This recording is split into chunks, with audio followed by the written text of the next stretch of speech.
Bueno, muy buenas noches para todos los amigos y los lectores del expediente. Me da mucho gusto poder saludarlos por esta vía. Casi nunca hacemos un video, pero hoy lo consideré necesario porque publicamos una investigación muy importante relacionada con el senador Iván Cepeda y el proceso que se siguió por el asesinato de su padre, el entonces senador de la Unión Patriótica, Manuel Cepeda. El expediente conoció un testimonio de un falso testigo que le confesó a un juez de la República haber mentido, haber inculpado de manera injusta a dos suboficiales del ejército que terminaron condenados a 43 años por ese asesinato. Según esos oficiales con quienes conversamos en el expediente y según la declaración de ese testigo, el entonces activista de derechos humanos Iván Cepeda, quien visitaba frecuentemente las cárceles del país con el pretexto de dar clases de derechos humanos, abordó al falso testigo y con distintos ofrecimientos, prebendas y beneficios consiguió que éste accediera a declarar en contra de dos oficiales del ejército. Cepeda necesitaba tener a agentes del Estado como responsables de ese crimen para posteriormente poder emprender las acciones judiciales en contra del Estado colombiano. Acciones judiciales ante la Comisión Interamericana de Derechos Humanos que determinaron que se trató de un crimen de Estado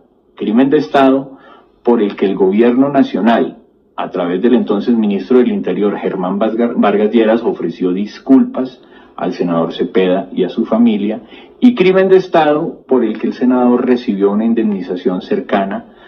a los 1.000 millones de pesos. El testimonio que publica el expediente es un testimonio que forma parte de un proceso judicial y es un testimonio que sirvió como base para que los dos suboficiales condenados le estén solicitando en este momento a la Corte Suprema de Justicia que revise su condena y que tenga en cuenta la confesión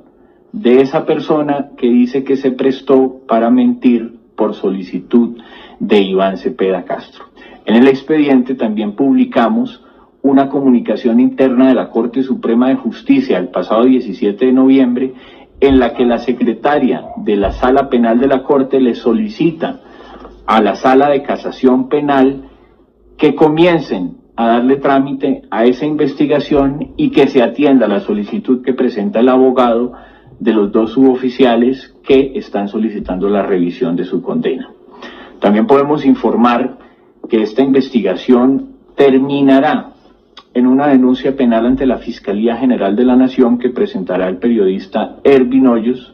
una vez logre salir de manera exitosa, y es lo que le deseamos, de los percances de salud que ha tenido en los últimos días. Pero será Ervin Hoyos y su equipo jurídico del equipo y de la organización Defendamos Colombia, el movimiento Defendamos Colombia, quienes le presentarán esta denuncia formal al fiscal general de la Nación y a la procuradora Margarita Cabello, con el ánimo de solicitar todas las garantías para ellos y para los testigos. Bueno, gente, se confirma, gente, tenemos el explosivo audio, gente, para que ustedes no se dejen engañar, gente. Compartir lo más posible que ustedes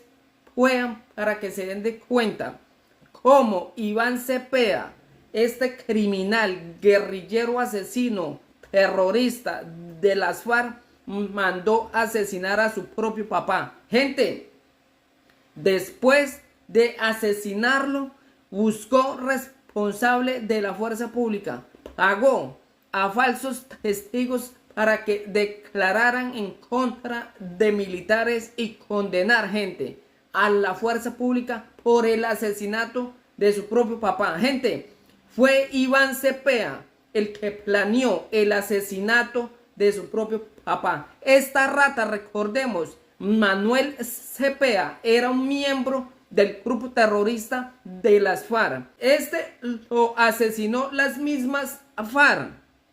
porque Iván Cepeda dio la orden, porque el papá estaba torciéndose, porque estaba yendo a Estados Unidos a negociar a escondidas de ese grupo terrorista y estaba robando a ese grupo terrorista, y entonces la orden fue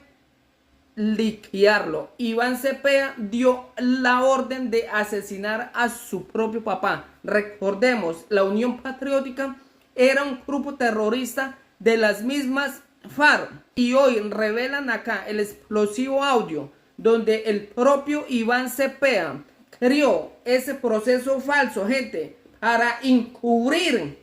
a los que asesinaron a su propio papá, gente, encubrir a estos asesinos para buscar unos responsables del Estado colombiano y así él obtener 2.000 millones para vivir sabroso. Gente, Iván Cepeda buscó a falsos testigos para tapar a los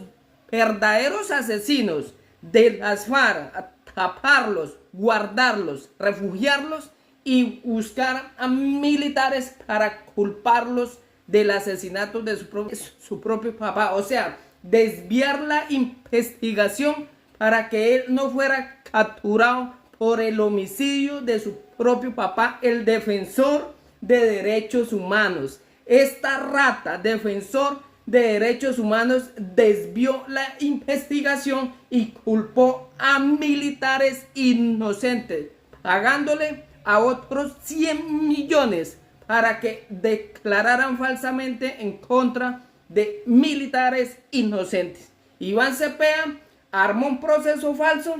para cubrir a los verdaderos asesinos de su propio papá, que fue el grupo terrorista de las FARC, ordenado por su propio hijo. Porque si la justicia capturaba a los verdaderos asesinos del papá de Iván Cepeda, estos iban a confesar de que su propio hijo había dado la orden de asesinarlo. Escuchen estos explosivos audios. Bueno, muy buenas noches para todos los amigos y los lectores del expediente. Me da mucho gusto poder saludarlos por esta vía. Casi nunca hacemos un video, pero hoy lo consideré necesario porque publicamos una investigación muy importante relacionada con el senador Iván Cepeda y el proceso que se siguió por el asesinato de su padre, el entonces senador de la Unión Patriótica, Manuel Cepeda. El expediente conoció un testimonio de un falso testigo que le confesó a un juez de la República haber mentido, haber inculpado de manera injusta a 2 suboficiales del ejército que terminaron condenados a 43 años por ese asesinato. Según esos oficiales con quienes conversamos en el expediente y según la declaración de ese testigo, el entonces activista de derechos humanos Iván Cepeda, quien visitaba frecuentemente las cárceles del país con el pretexto de dar clases de derechos humanos, abordó al falso testigo y con distintos ofrecimientos, prebendas y beneficios consiguió que éste accediera a declarar en contra de 2 oficiales del ejército. Cepeda necesitaba tener a agentes del Estado como responsables de ese crimen para posteriormente poder emprender las acciones judiciales en contra del Estado colombiano. Acciones judiciales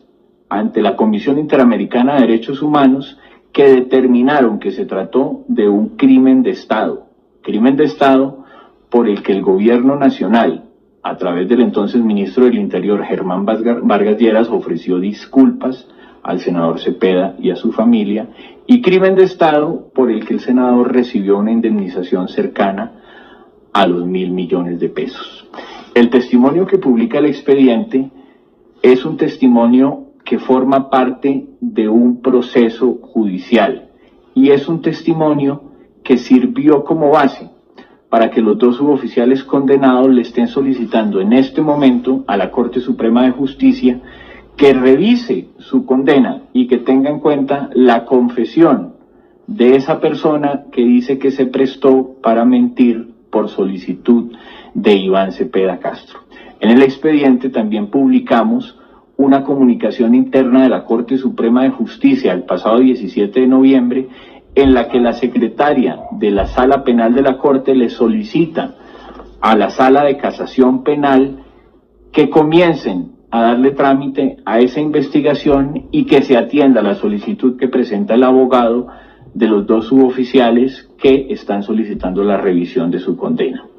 También podemos informar que esta investigación terminará